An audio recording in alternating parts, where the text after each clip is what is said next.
fampifandrafinany samy malagasy igabo raraka fivarotan-tanindrazana rikony abadona aoka izay vofoanatreo ireo aizina rehetrareo raha miaraka aminay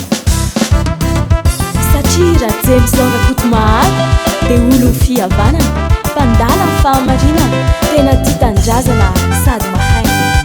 ka izao ny tarigetra malagasy mihavana firenena mivoatra Raze emison na kutumahari fidiu ituransikia mama fisuana hama fisuana uhitunda ana bababu Raze emison nuafaka hanala na wami nifanchana Uluma inasima iti tinsucha irotumbutuana Raze mison izani Filu atara huana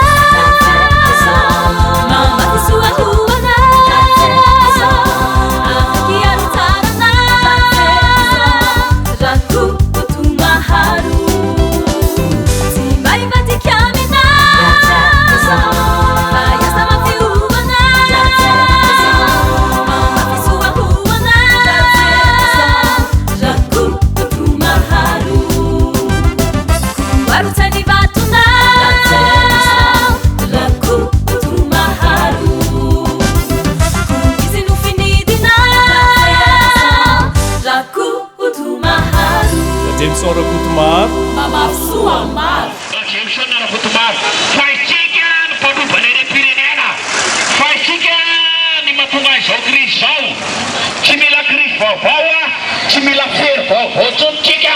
fa mila olona manam-panahy mimira vaitoara Jameson Rakotomar